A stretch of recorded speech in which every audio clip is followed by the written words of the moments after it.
उन्हें क्या करें अशोक क्या करें लगा नहीं पान हो जाए 3 लाइन दिला को 1 लाख रुपये कैश होगा। अब हमें ऑलरेडी दे देते हैं, अब हमें क्या करें जमा को नहीं सकते ये तो मेरे तरफ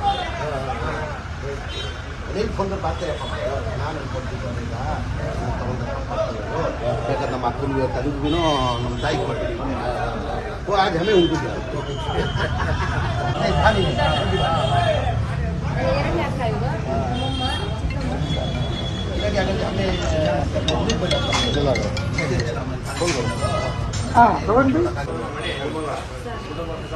ನೀವು ಯಾರ ಜೊತೆ ಇದ್ದೀರಾ? ಹೌದಾ?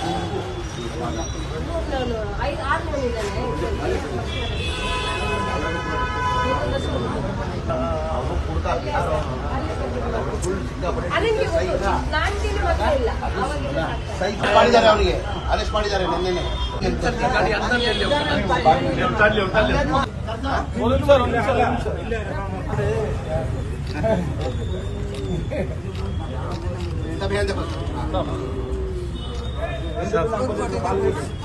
ಮನೆ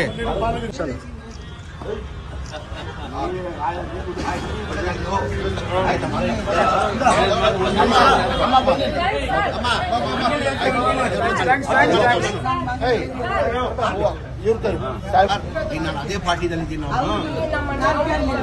ಇಲ್ಲಮ್ಮ ಹೋಗು ನೀನು ನಡೀತೀನಿ ಮನೆಗೆ ಬರ್ದು ಹೋಗ್ತೀನಿ ಹೋಗು ನಾವು ಆಯ್ತು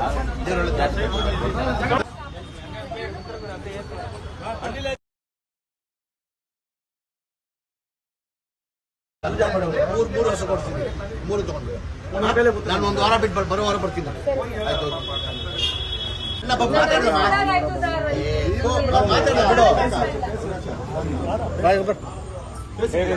ನಮಸ್ಕಾರ. ಮೊನ್ನೆ ಶನಿವಾರ ರಾತ್ರಿ 3 ಹಸುಗೆ ಕೆಚ್ಚಲನ್ನ ತಂದು ಮಾಡಿದ್ರು. ಆಮೇಲೆ ಮಾರನೇ ದಿವಸ MLA ಇವರು ಜಮೀರಣ್ಣ ಬಂದ್ರು. ನಮ್ಮ ಜಮೀರಣ್ಣ ಬಂದು ನೋಡ್ಬಿಟ್ಟು ಅಮ್ಮ ಈ ತರ ಆಗಿದ್ರಲ್ಲಿ ನೀನ್ ಜೀವನ ಮಾಡೋದಾ ನಿಮ್ಮ ಅಣ್ಣ ಅಂತ ಹೇಳಿದ್ರು ಅಂತಂದೆ. ಸರಿ ಆಯ್ತಮ್ಮ ಅದಕ್ಕೇನಿದೆ ಪರಿಹಾರ ಮಾಡ್ಕೊಡ್ತೀನಿ ಅಂತ ಹೇಳಿದ್ರು. ಮಾರನೇ ದಿವಸನೇ ನಿಲ್ಸ್ಬಿಟ್ರು ಹಸು ನಂದಿ 3 ಹಸುನ ನಮ್ಮ ಜಮೀರಣ್ಣ ತಂದು ನಿಲ್ಸಿದ್ರು. ನಮ್ಮ ಅಣ್ಣ ಬೇಡ ಅಂದ್ಬಿಟ್ಟ. ಬೇಡ ಅಂದಿದ್ದಕ್ಕೆ ನನಗೆ ತುಂಬಾ ಬೇಜಾರಾಯ್ತು. ಸರಿ MLA ಸಾಹೇಬ್ರನ್ನ ನೋಡಿ ಜಮೀರಣ್ಣನ ನೋಡಿ ಸಾರಿ ಕೇಳೋಣ ಅಂತ ಬಂದೆ. ಮತ್ತೆ ಒಂದು ದೊಡ್ಡ ಶಾಕ್ ಕೊಟ್ರು ನನಗೆ. 3 ಹಸುನ ಕೊಡ್ಸಿ ಸರಿ ಅಮ್ಮ ನೀನ್ ಸಾರಿ ಕೇಳೋದಿರ್ಲಿ ಒಂದ್ ಕಡೆ, ಸರಿ ನನ್ಗೇನಾದ್ರು ನೀನ್ ಮಾಡ್ಬೇಕಾದ್ರೆ ಈ 3 ಹಸುನ ತಗೊಂಡೋಗಿ ನನಗೋಸ್ಕರ ನೀನ್ ಇಟ್ಕೋ. ಇದುವರೆಗೂ 15 ವರ್ಷ ನಮ್ಮ ಸಾಹೇಬ್ರ ಜೊತೆಲಿ ಇದ್ದೆ. ಇನ್ನು ನಾನ್ ಸಾಯೋವರೆಗೂ ವಿಶ್ವಾಸದಿಂದ ನಮ್ಮ MLA ಸಾಹೇಬ್ರ ಜೊತೆಲಿ ಇರ್ತೀನಿ ಅಂತ ಅಂದ್ಬಿಟ್ಟು ಜಮೀರಣ್ಣನ ಜೊತೆಲಿ ಇರ್ತೀನಿ ಅಂದ್ಬಿಟ್ಟು ಪ್ರಮಾಣ ಮಾಡ್ತೀನಿ. ಅದರಿಂದ ಬೆಳಿತಿದ್ವು ನಮ್ಗೆ ಅದು ಸಾಕ್ತಿತ್ತು ನಮ್ಮನ್ನ. ಕೊನೆಗೆ ಇವತ್ತು 3 ಹೋಯ್ತು.